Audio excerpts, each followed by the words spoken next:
and welcome to Would I Lie to You, the show packed with fantastical facts and legendary lies. On David Mitchell's team tonight, a comedian who recently shared a West End stage with Michael Ball and Imelda Staunton, which just goes to show that theatre security ain't what it used to be. It's Jason Manford.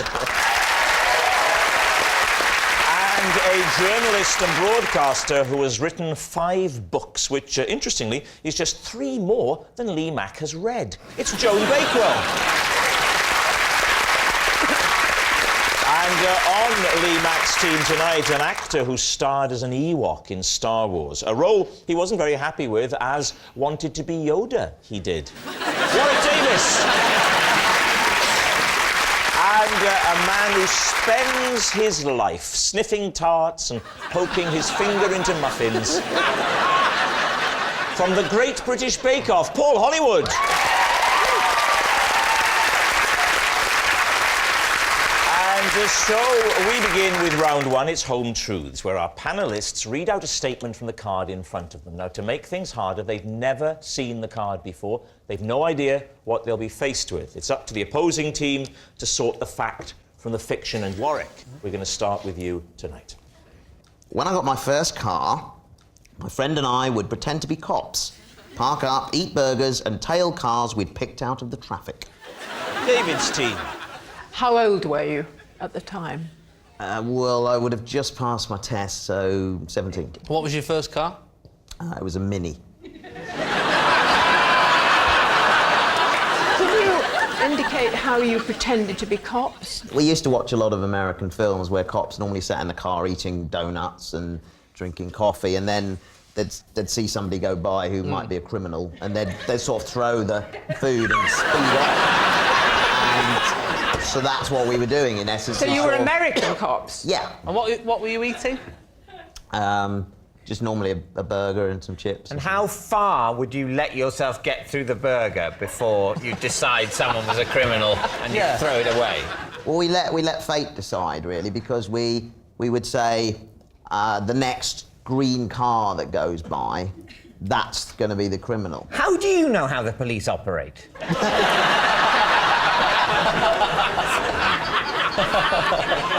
What happened when you caught up with them? Well, we also set a rule that we would follow them all the way to where they were going. It's starting to sound a bit sinister. Yeah, this has changed now. And when they arrived, then we would just carry on. We wouldn't confront them or anything. And how far was the furthest you went in pursuit? Bulgaria. That was a really crap weekend, wasn't it? When are they going to stop? The bloke in the front's going, don't stop, there's a bloke following us. I don't know, Bulgaria, just keep going. How far was the furthest you went? Like more than a mile, 2 miles? Oh, more than that, but we'd never go out of the county. We lived in Surrey. Because you had no jurisdiction.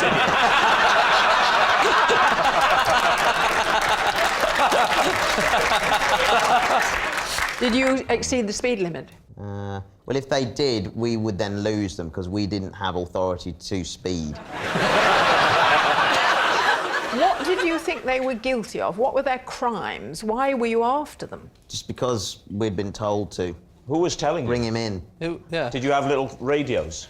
All units, we're looking for a green Ford Cortina, registration Alpha Papa Papa Alpha. Didn't know Alan Bennett was a policeman. Here we go. He said, we're looking for a car, it's just escaped. If anybody happens to see it, do take chase, but don't get too close. David, I'm holding you responsible for that one. I thought he'd already done it. So what do you think, David? I think it might be real. I think it might be true. He had a bit of fun. Well, I think we think it's true then. Yeah. I'm going to say true. Yeah. Warwick Davis, truth or lie? It is the truth. Yes, it's true. When Warwick got his first car, he and a friend would pretend to be cops, park up, eat burgers and tail cars they'd picked out of the traffic. Next up, it's Jason. I was gutted when I first saw Rob Brydon's Small Man in a Box routine as for years I've been entertaining my pals with my own man trapped in my mouth. Well, first of all, a small man in box is a silly little thing I do that nonetheless shows great talent. and it's this. Where are you? I don't know where you are. Somebody get me out of here. Thank you. Now, OK, can we hear the man trapped? Well, I'd rather not, because You can't do it. what it is like, I never thought about doing it as part of my act or anything like that, but you know, it's like anything that's really, you know, that you think, oh, that's good, and then you see someone else do it properly and well, and, you know, like Rob. And I thought, well, I can't do that now because it's been done. Mine's amateur in. We'll take an amateur version, won't we? We won't. Yeah. We'll take any old rubbish. I'd be embarrassed That's to do it why on, we want you to on do it. BBC. I think the only way we can really get a grip on this is if you were to give us a little something on it. You've got to give us a sample. Just have some water. You know what it's like, Rob. Careful, he'll drown.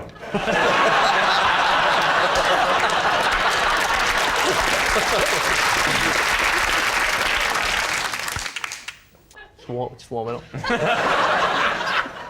just putting him in. The part of the trick. Oh, you tend to put him in, do you? Like, Can I just say before you do it, that's a nice detail that you might want to consider. Anyway, enough prevaricating. All right. OK. I wonder what you're going to do.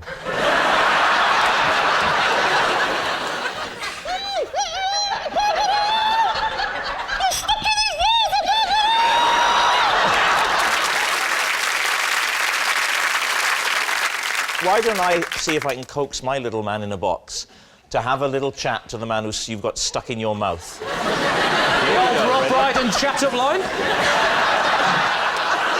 Here it comes. Ready? How are you feeling today?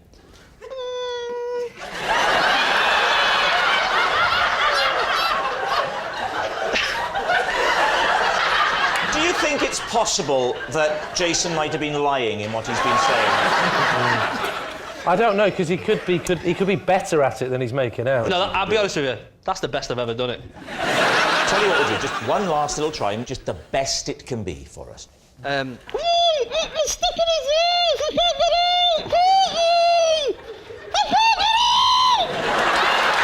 now.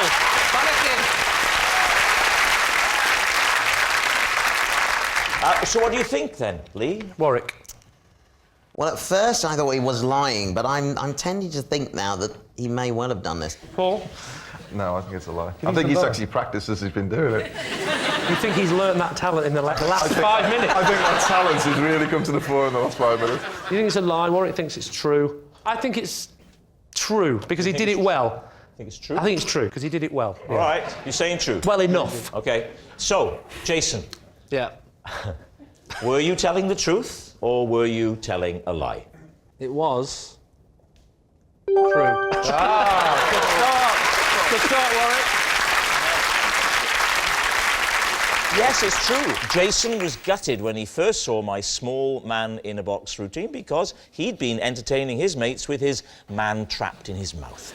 Our next round is called This Is My, where we bring on a mystery guest who has a close connection to one of our panellists. Now, this week, each of Lee's team will claim it's them that has the genuine connection to the guest, and it's up to David's team to spot who's telling the truth. So, please welcome this week's special guest, Neil.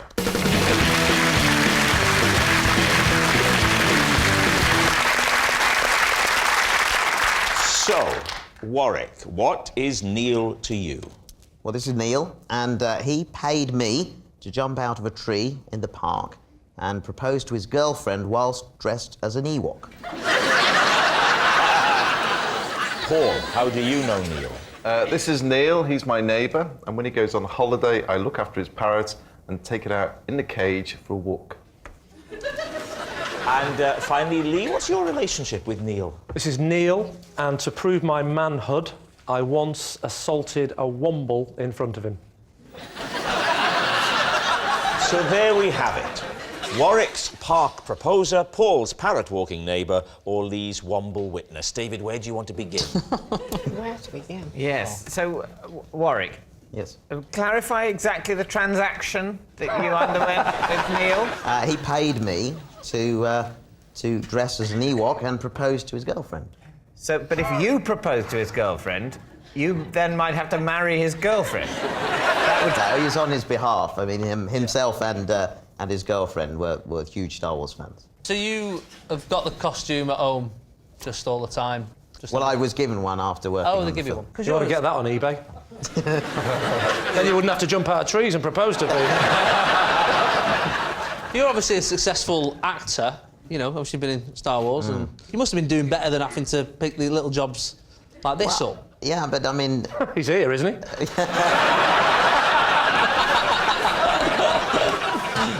There are sort of ups and downs in any actor's career. I say it again, he's here, isn't he? What was your line? What did you have to say? Well, I hopped out of the tree and I went, yup, yup, which is Ewok language for yippee. And I said, on behalf of Neil, will you marry him? And thankfully she said yes. And then he came out from behind a bush. I don't... So the girl was in the park by herself. He's hiding behind a bush. He's not with her that day. No. You jump out of a tree dressed as an Ewok, saying yup yup, and she stayed still and waited to hear the rest of the sentence. No, Neil and I had organised it. She always went this way home from work. So she was walking home from work as well. She was Yeah. relaxing. Was it after dark? No, it was in the summer. Okay. So you knew she'd passed that particular tree? Yes. What was her name? Tracy. That is a name. That is a name. Isn't it? So you just walk away, leaving the two lovers together, and you just go home and feel... That's an image, isn't it? Mission Them accomplished. kissing and in the distance, a little Ewok. He walks away like that, with a little wave. Mission accomplished. Just as he goes over the horizon. Yup. My job here is done. It's like As he's giving out the leaflets for the local restaurant.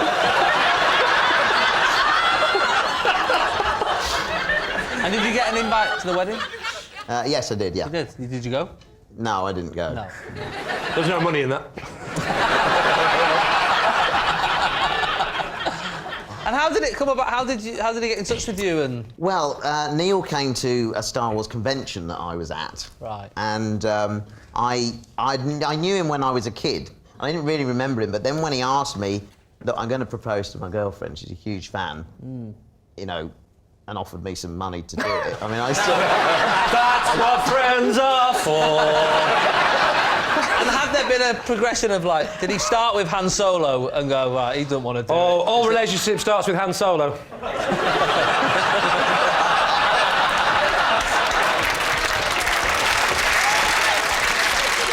Okay, well, let's move on to Paul.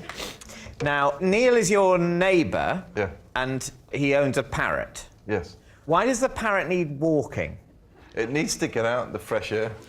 So you walk down the road just with the parrot in a cage? Well, he's actually got... It's not great exercise for the parrot, that, is it? No, it's to get the air. It's to get the air, and it keeps Couldn't them... you just use a hairdryer? What colour is the parrot? Well, it's got a blue head and sort of bronzy Brown. wings. Blue head, brown wings. Yeah, a little dark Sure, down it's the not bottom. a pigeon. It's bright blue. I mean, you seem to me too busy to be doing that as well. What does your neighbour do for a job? Poor Warwick, but he doesn't seem too busy to be doing jumping out of trees. I think you'd take it into the garden, just let it get some fresh air. It's actually the movement. He wants to see where, Well, you you know, could around. walk around the garden, couldn't you? He could do, You know but... those washing lines on a pole that spin round? You could just attach it to that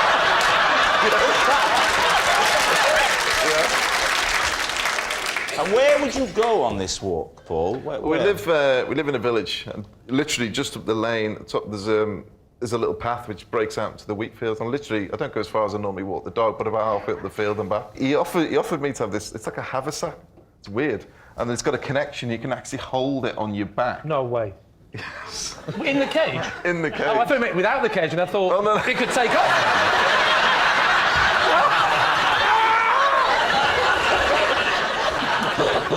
Now, what about Lee? So, Lee, the Womble assault. Yes. Tell the story. Well, there was a Womble, and I... No, there wasn't. Wombles don't exist. It's a lie.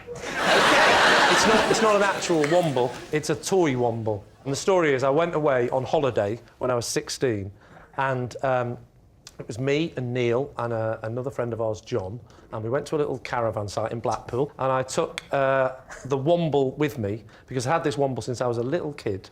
And I don't know why, but I took it on holiday with me, and when I opened the suitcase, them two mercilessly took the mickey out of me, and I said, that old thing, I don't even know how it got in there, and to prove my manhood, I got a pair of scissors, cut its ears off, and then burnt it on the fire, and was devastated, but I tried to show my manhood by just not being bothered. I don't bother about that, so... Did you cry later on? I was crying as I did it inside, but on the outside laughing. It's a bit like this show. I will say, Lee, to me, you have never seemed more human. How did your friends react when you sliced up the Womble with the scissors? Did they go, yeah, you're a great lad, or were they? You and your boy talk. I know. Yeah. It was a pretty rough, comprehensive you went to, wasn't it? Yes, they all said you are a great lad. Together, as they chanted and rang their bells at the same time. You are a great lad, a great lad. They danced around me and put up the maypole. How did your friends react when they saw you?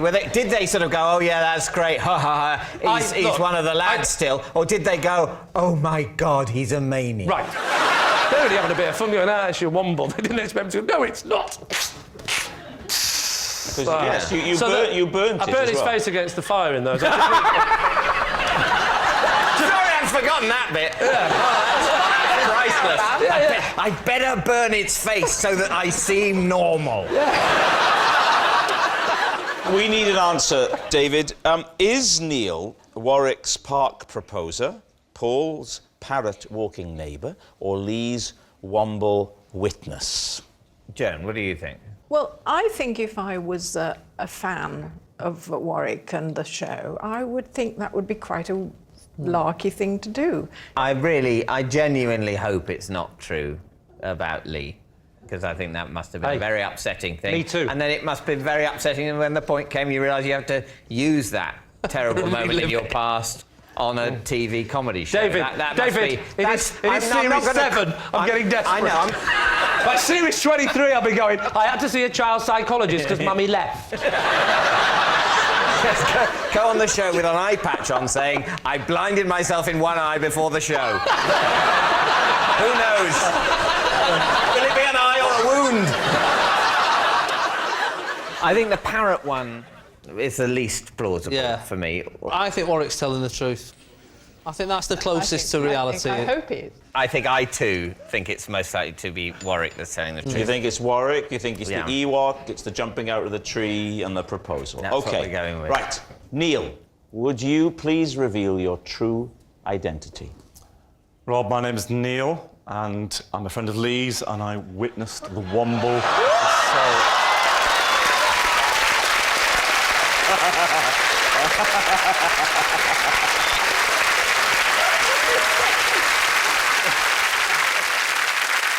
I think I feel 1,000 years older. Thank you very much, Neil. Thank you.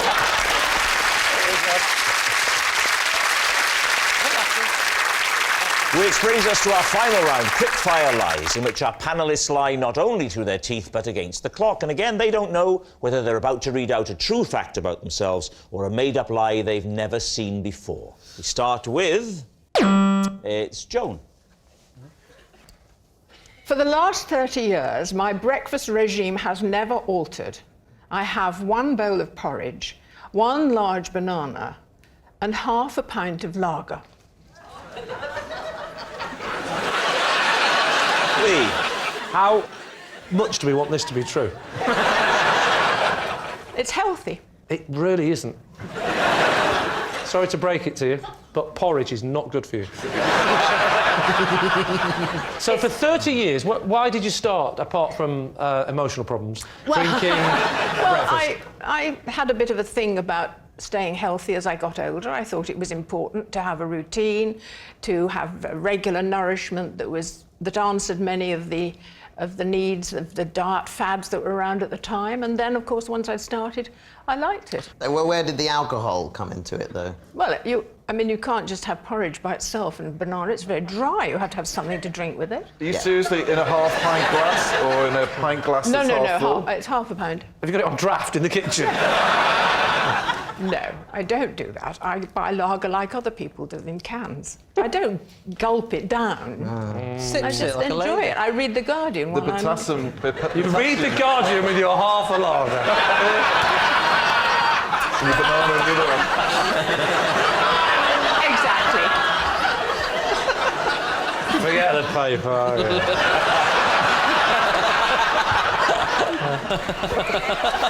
So when you go abroad, do you hunt down bananas and lager? Yes, it's not difficult if you stay at the right places. It's not difficult to acquire lager anywhere in the world. All hotels do have lager. Yeah. Yeah, but why specifically? That's not the bit half a we're lager? doubting, David. Well, we're not doubting where you get them. Porridge is also well known as a breakfast food. I don't see which of these Actually, three I things do you disagree, think it will be isn't. somehow unattainable It's not in the places you might go and stay on holiday or on business. Some places you go to, you will find it difficult to find porridge. Where? Some of the Greek countries you'll find it difficult. In Cyprus, you'll have, I know, few I have to hotels. say, I have to... The Greek countries, like Well, when Greece.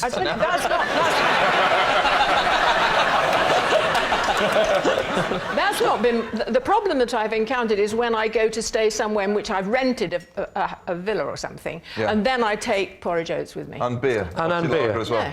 No, you can order that. Where'd you go? And, You can't order it in a villa. No, you can't order it, but Unless you you can open the take back door and scream, You can- I'm a heavy drinker, somebody help me. At 7 in the morning, I've got an hour! I need lager! Porridge and a banana. Thank you. I have genuinely never been in a villa in another country when there hasn't also been lager there. In the villa? Yeah, in the but villa. that's not naturally occurring. But when people go on holiday, British people, they go on holiday, the first thing they do is they buy a load of lager. Do you find yourself sometimes on a stressful week having quite a few breakfasts during the day? Were you in the green room before? What are you having for dinner, Joe? Oh, I'll just have another breakfast. I see porridge and banana. And, yes, another little half a lager. Let me just say, Joan, whatever it is that you do, it's working because Thank you. You look fantastic. You see, that's how you talk to a lady. Now, Lee, what are you thinking? She couldn't understand a word you said. She's drunk. Is it the truth or is it a lie? Time to decide. I think she looks great, and that's why I don't think she drinks half a lager. Because look at me, yeah. I do drink lager every night, and I'm 24. What do you think, Warwick? Yeah, I think it's a lie. Do you think it's a lie? I think it's a lie. Let's go for a lie. So you're going to say it's a lie? I'll say it's a lie. OK, they're saying it's a lie. Joan, was it the truth or was it a lie? It was a lie. Yes, it was a lie. For the last 30 years, Joan's breakfast regime hasn't been one bowl of porridge, one large banana, and a half a pint of lager. Next, it's Lee. I can smell if there is a dead fly in the room.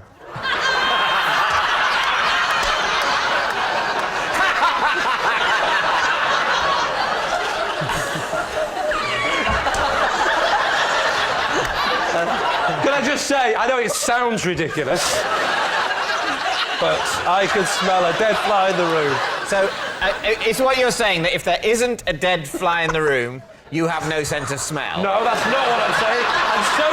And you know damn well that's not what I'm saying, David. No, I can smell if there is a dead fly in the room. I can smell the dead fly. So is there a dead fly in here? Hold on. No, I can't smell a dead fly in this room, obviously. This is what we call a normal-sized room. I see. Okay, well, A room in my house. How do you prove this? Do you actually sniff it out? Can you actually, like a sniffer dog, you actually find the dead fly with your nose? Or you just go... No. It's I a never, dead fly in I never here. told you I could find them. you can't locate it, you just know it's somewhere within the walls. Well, not within the wall. I'm not talking about flies that might have been killed by a serial killer and then sort of plastered in. Yeah. I can't smell them. I No, can't smell no. them. No, definitely not. Right, OK. But you can't locate them, you just know there's somewhere I in can the smell room. if there's a dead fly in the room. So where... How can you put it to the test? Because you might have been in a room in which there was a dead fly and you have not smelt it and said there is no dead fly in this room. And people have believed you, and yet lurking in the corner... It's a good question, Joan. It's a very good question, and I wish that I had a good answer. Just by the law of averages, there's been too many times when I've gone in a room and gone, there's a dead fly in this room, and quite often we will see the dead fly. What do you mean quite often? It has to be always. It has to be always. I can smell if there's a dead fly in the room, so I will go in and go, I think there's a dead fly in the room. That's just a polite way of talking, David. I don't go, there is a dead fly in the room! It's a fact every time! This room is a disgrace! I talk more softly than you, David. I have a softer... I don't show off about my talents. Okay. I walk in a room and I go, I think there's a dead fly in this room. In fact, no, I think you'll find there is definitely. There always is. What does the dead fly smell of? It's a smell that I wouldn't want to describe to a friend. Try. Imagine you're a wine connoisseur. Right. It's the smell of a dead fly. I'm getting... Yeah, what are you getting? I'm getting a bit of wing. I'm getting another wing. And how many wings of flies? Was it 2 or 4? 4. Another wing. And no, wait. There's only 3 wings. I think I know how this fly died. You've not really described the smell there. You've described the body parts of a fly while making sniffing noises. Well, I can't. You know, I'm a professional. You're an amateur. I'm trying to say it in layman's terms. Well, earlier on, I was. I came to see you in your dressing room to say hello, and I had a little look in the window, and only now I'm thinking there was a dead fly in there, and you never mentioned it. Before you came, and I went, smell of fly. But I found that smell was soon overpowered, Jason. David, time to make your mind up. Is he telling the truth? Is that whole fly-smelling thing real? Well, let us pay him the respect of pretending to consider it. You don't believe him when he says... I do not believe him. Well, I think lie. You think lie, you're saying lie. OK. Lee, were you telling the truth, or was that a lie? I've actually started believing it myself. It's a lie. Yes, it was a lie. Lee can't smell if there's a dead fly in the room. Well, that noise signals time is up. It's the end of the show. I can reveal that Lee has triumphed by 3 points to 2. Unheard of. But it's not just a team game. My individual liar of the week this week is Warwick Davis. Yes, Warwick Davis. Who would have thought it? An Ewok who tells lies. Whatever next, Yoda trying to sell us mobile phones. Good night. That Friday night feeling, have I got news for you with guest presenter Robert Lindsay next here on BBC One. Benedict Cumberbatch is Sherlock over on BBC Three now, whilst on BBC Four archive footage captures a musical revolution, the sounds of the 50s in rock and roll Britannia.